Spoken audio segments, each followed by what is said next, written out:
हमारे English speaking course की ये सेकंड वीडियो है। फर्स्ट वीडियो में हमने बहुत सारे बेसिक्स को क्लियर किया था जो कि हर एक बिगिनर के लिए जानना बहुत ज़रूरी है।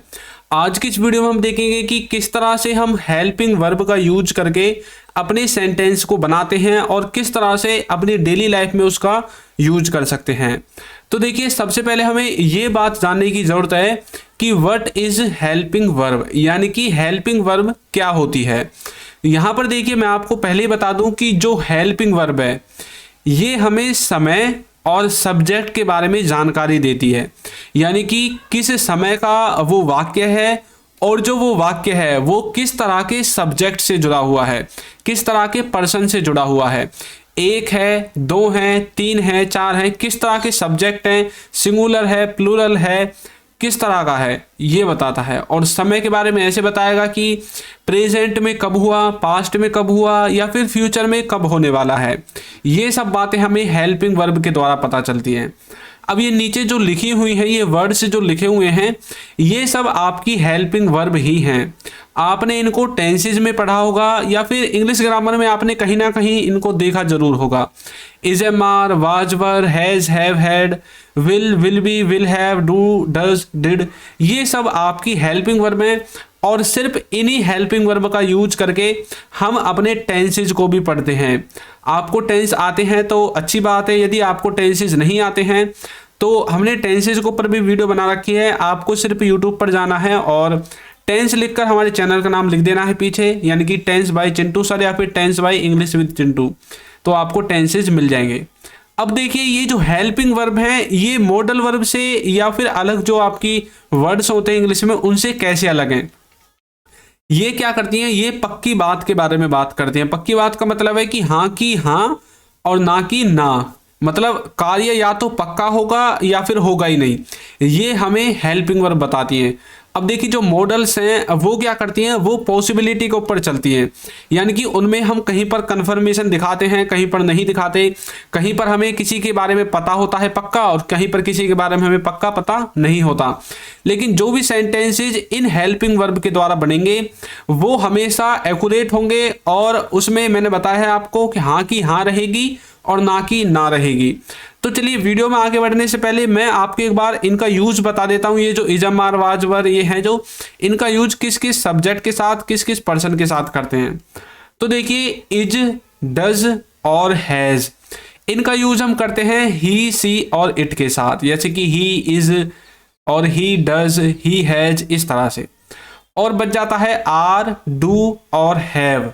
इनका यूज हम करते हैं ही, सी, इट को छोड़कर। ही, सी, इट को छोड़कर बाकी जो कुछ बच जाता है सबके साथ आपको आर, डू और हैव का यूज करना है। उसके बाद है हैड, डिड और विल। ये तीन ऐसी हेल्पिंग वर्ब हैं जिनमें कोई बाउंडेशन नहीं है, कोई रेस्ट्रिक्शन नहीं है। ये आपकी सब सब्जेक्ट के साथ यूज हो जाएंगी, चाहे वो फर्स्ट पर्सन हो, सेकंड पर्सन हो, थर्ड पर्सन हो, सिंगुलर हो, प्लूरल हो, कुछ भी हो, सबके साथ हैड, डिड और विल ये यूज हो जाते हैं। तो इसका आप स्क्रीनशॉट ले सकते हैं जिससे कि आपको आगे परेशानी ना हो। अब देखिए, सबसे पहले हम देखेंगे कि ये सब्जेक्ट को हमें कैसे बताती हैं, सब्जेक्ट के बारे में हमें कैसे पता चलता है। देखिए, राहुल सुबह से पढ़ रहा था, राहुल सुबह से पढ़ रहा था, ये एक सिंपल सेंटेंस है बिल्कुल।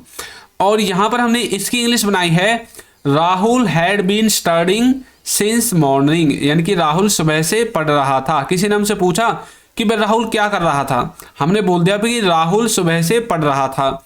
Rahul had been studying since morning.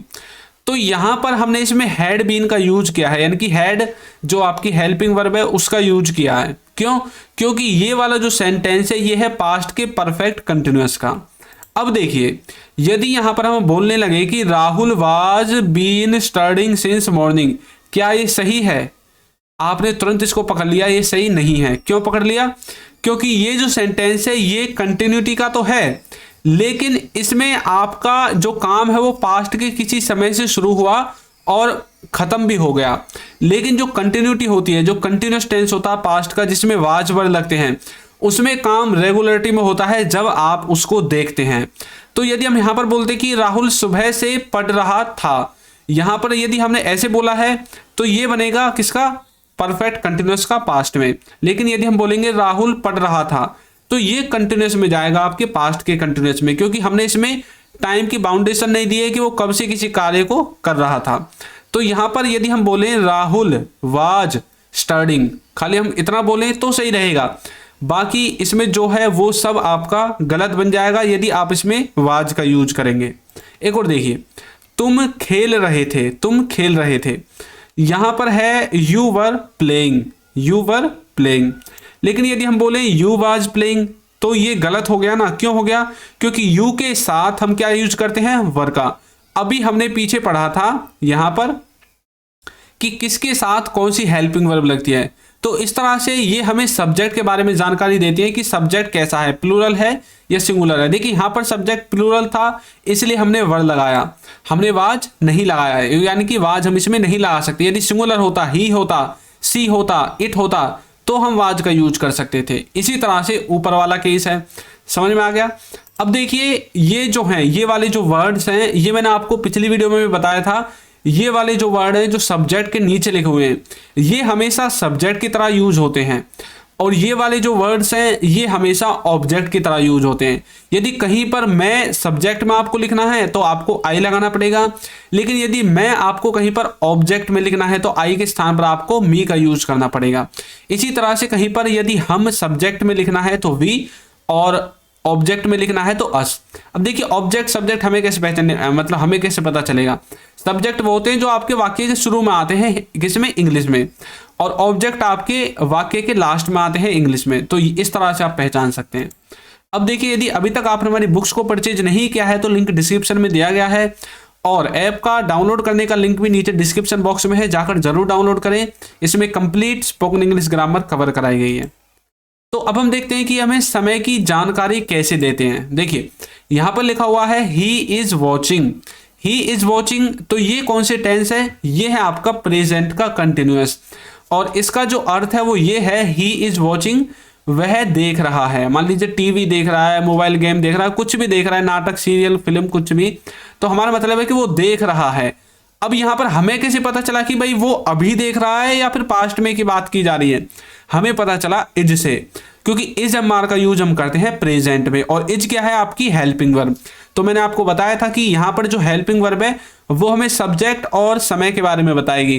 तो सब्जेक्ट के बारे में तो पहले देख लिया, अब यहां पर ये हमें समय के बारे में भी बता रही है कि ये काम अभी का है।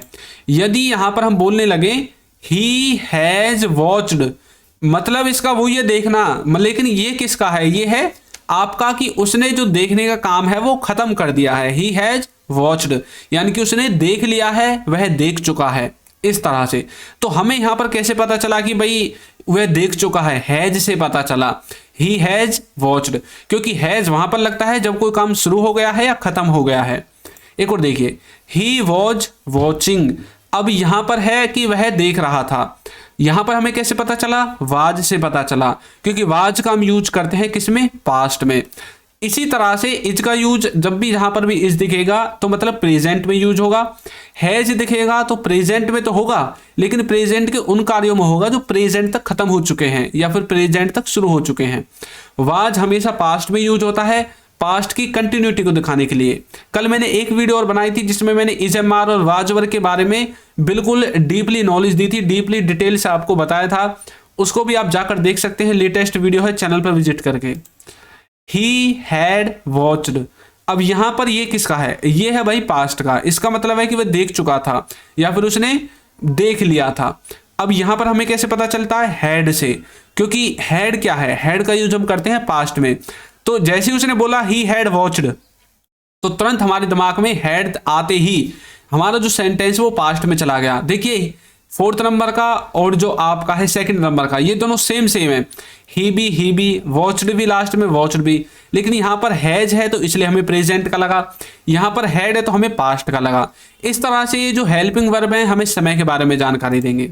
एक और देखिए, ही विल बी वॉचिंग, तो अब यहां पर ये हमें क्या बता रही है? हेल्पिंग वर्ब जो विल है कि भाई ये फ्यूचर के बारे में बात की जा रही है कि फ्यूचर में वह देख रहा होगा, इस तरह से। और ही विल हैव वॉच्ड, तो यहां पर ये फ्यूचर के बारे में ही बताएगा, लेकिन फ्यूचर में बता रहा है कि फ्यूचर के किसी समय में वो कर चुका होगा किसी कार्य को। अब यहां पर है देखना, तो मतलब तब तक वो देख चुका होगा। इस तरह से आप हेल्पिंग वर्ब का यूज करके जो आपका सेंटेंस है उसका भाव पता कर सकते हैं, उसका समय पता कर सकते हैं, उसका सब्जेक्ट पता कर सकते हैं कि सिंगुलर है, प्लूरल है, प्रेजेंट का कार्य है, पास्ट का है, फ्यूचर का है। समझ में आ गया? ये सब बेसिक चीजें हैं, इसलिए मैंने इन सबको सेकंड क्लास में लिखा है। इसके बाद हमारी जो और क्लासेज आएंगी उनमें हम और डीपली इंग्लिश ग्रामर को समझेंगे। अब देखिए जो हेल्पिंग वर्ब में क्या करती हैं, समय और सब्जेक्ट के बारे में बताती हैं। अब देखिए पापा घर पहुंच गए हैं। अब यहां पर लिखा हुआ है पापा हैज रीच्ड होम।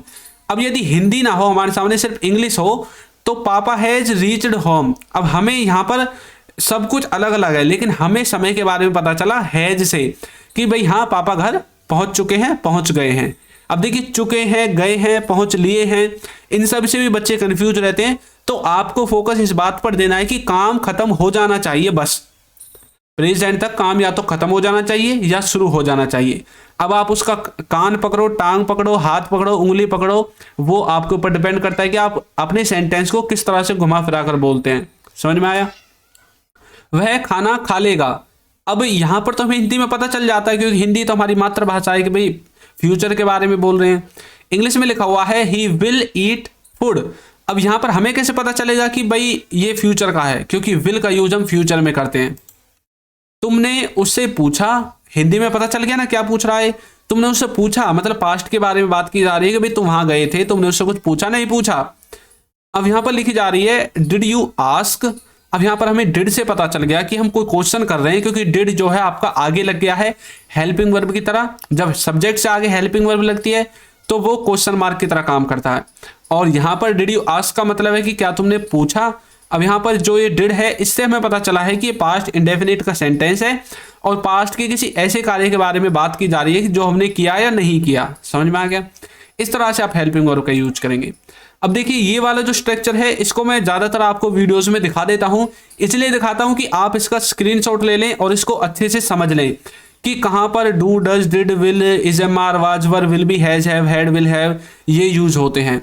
तो इनको आप अच्छे से रट लीजिए। और ये जो स्ट्रक्चर्स हैं किस तरह से आप अपने सिंपल सेंटेंसेज को, नेगेटिव जो सेंटेंसेज है, इंटरोगेटिव नेगेटिव है, इन सबको किस तरह से बनाते हैं, तो ये उसका पूरा स्ट्रक्चर है। जरूर इसका स्क्रीनशॉट लें जिससे कि आपको आगे दिक्कत ना हो।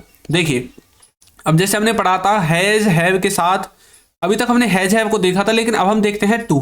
हैज हैव के साथ यदि टू आता है तो इसका मतलब होता है करना है, कोई काम किसी व्यक्ति को करना है। अब जैसे मान लीजिए मैं घर से बाहर जा रहा हूं और मेरे घर वालों ने मुझे काम दिया है कि भाई जाकर ये काम करके आ जा। अब इतने में घर से निकला ही था कि मेरा दोस्त मेरे सामने आ गया और मुझसे बोलने लगा चलो भाई खेलने चलते हैं या फिर चलो मूवी देखने चलते हैं। अब मैंने उससे बोला नहीं नहीं मुझे वहां जाना है, मुझे वो काम करना है, मुझे घर वालों ने ये काम करने को दिया है तो इसलिए मुझे वहां पर जाना है। मतलब मैंने उससे ये बोला कि भाई ये मेरी रिस्पॉन्सिबिलिटी है या फिर ये मतलब मेरा मतलब ड्यूटी है कि घर वालों ने मुझे बोल दिया मुझे करना ही है। आप एक तरह से अपनी मजबूरी भी लगा सकते हैं। तो यहाँ पर करना है, कोई काम आपको करना है। स्ट्रक्चर बिल्कुल सिंपल है, सबसे पहले सब्जेक्ट और सबसे लास्ट में ऑब्जेक्ट, ये तो सब में होता है। हैज हैव के बाद टू लगाकर वर्ब की फर्स्ट फॉर्म लगा देनी है। ये मैंने आपको बता ही दिया है कि हैज और हैव कहाँ कहाँ पर यूज होंगे। हैज यूज होता है थर्ड पर्सन सिंगुलर के साथ और बचे हुए सब के साथ हैव का यूज करना है। देखिए उसे देखना है, उसे देखना है तो बोलोगे he has to watch, he has to watch. उसे पढ़ना है तो बोलोगे he has to study, he has to study. हमें खाना है तो बोलोगे वी हैव टू ईट। तो किसी को कोई काम करना है, उसे खाना है, हमें जाना है, तुम्हें पीना है, उन्हें सोना है, उन्हें लेना है, उन्हें देना है, हमें गाना है, तुम्हें नाचना है। ये सब जो वाक्य हैं ये सब आपके हैज हैव के साथ टू लगाकर बनाए जा सकते हैं और इनके बाद वर्ब की फर्स्ट फॉर्म सिंपल आपको लगा देनी है, आपका सेंटेंस बन जाएगा। एक और देखिए had to, has to have to तो हमने देखा। हैड टू का मतलब है करना पड़ा या करना पड़ता था। पास्ट में कोई काम किसी को करना पड़ा या फिर पास्ट में किसी को कोई काम करना पड़ता था। इन दोनों ही केसेस में आप हैड टू का यूज करते हैं। स्ट्रक्चर में सबसे पहले सब्जेक्ट, फिर हैड टू, फिर वर्ब की फर्स्ट फॉर्म और फिर ऑब्जेक्ट आएगा। देखिए मुझे जाना पड़ा तो बोलेंगे I had to go, I had to go. उसे खेलना पड़ता था तो बोलेंगे ही हैड टू प्ले। अब कुछ बच्चे कंफ्यूजन में आ जाते हैं क्योंकि मैंने आपको हर बार जब भी मैंने हैड टू को पढ़ाया है ये बात बताई है कि जब भी आप कन्वर्सेशन करोगे तब तुरंत आपको अपने कन्वर्सेशन के हिसाब से, आपके सेंस के हिसाब से कि भाई आप किस सेंस में बात कर रहे हैं, आप किस वाक्य को किस तरह से बोलना चाहते हैं, अपने आप करना पड़ा या करना पड़ता था, इसकी फीलिंग निकल जाएगी और वो अपने आप समझ जाएगा जो इस बारे में आपसे सुन रहा है। देखिए हिंदी में हम ही तो जानते हैं कि करना पड़ा या करना पड़ता था, अंग्रेज तो नहीं जानते ना।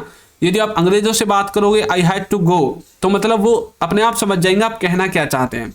उसने आपसे पूछा होगा भाई तुम क्यों नहीं आए, आप बोलोगे I had to go there, मतलब मुझे वहां जाना पड़ा इसलिए मैं नहीं आया। वो समझ में आ गया अपने आप उसके।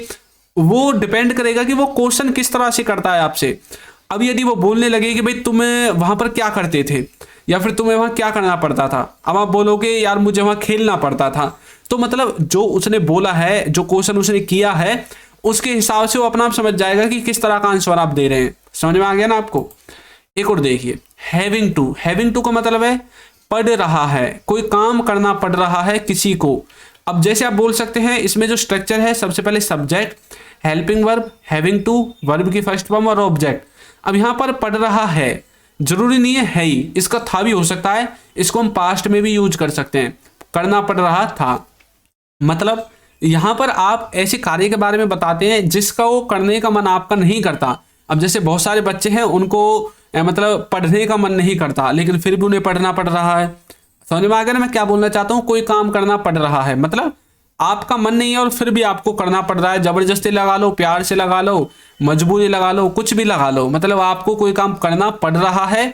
या फिर यदि पास्ट के बारे में बात करेंगे तो कोई काम करना पड़ रहा था। स्ट्रक्चर आपके सामने है, देखिए मुझे पढ़ना पड़ रहा है, मुझे पढ़ना पड़ रहा है। भाई मेरे एग्जाम मेरे सर पर हैं, आपके दोस्त हैं वो आपको बुला रहे हैं कहाँ पर, खेलने के लिए बाहर, और आप बोल रहे नहीं नहीं मुझे पढ़ना पड़ रहा है, मैं खेलने के लिए नहीं आऊंगा क्योंकि मेरे एग्जाम है मेरे सर पर।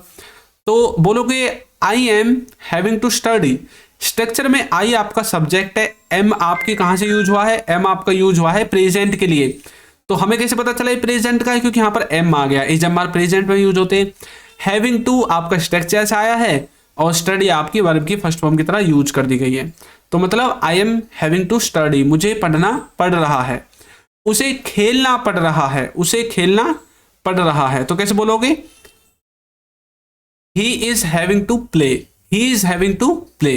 तो इस तरह से ये जो हेल्पिंग वर्ब है ना एम इज, इनसे हमें पता चला है कि ये प्रेजेंट का है। लेकिन तुमको नाचना पड़ रहा था तो बोलोगे you were having to dance, you were having to dance. अब यहां पर जो ये वर है इससे हमें क्या पता चलता है कि ये पास्ट का सेंटेंस है, पास्ट के बारे में बात की जा रही है। इस तरह से आप हेल्पिंग वर्ब का यूज कर सकते हैं। अब चलिए मैं आपकी प्रैक्टिस के लिए आपको एक सेंटेंस देता हूं। उसने खाना खा लिया है, उसने खाना खा लिया है। इसको आपको कमेंट करके बताना है कि इसकी इंग्लिश ट्रांसलेशन क्या होगी। और दोस्तों आपको ये वीडियो कैसी लगी है जरूर बताइएगा, और ऐप का लिंक नीचे डिस्क्रिप्शन बॉक्स में दिया गया है तो उसको भी जरूर जाकर डाउनलोड करें, फ्री ऑफ कॉस्ट है। बुक के लिए आपको पैसे देने पड़ेंगे लेकिन ऐप आपका फ्री ऑफ कॉस्ट है। तो यदि आप हमारे चैनल पर नए हैं तो चैनल को सब्सक्राइब कर दीजिए, वीडियो को लाइक कर दीजिए और एक अच्छा सा कमेंट करना बिल्कुल ना भूलें। Thank you.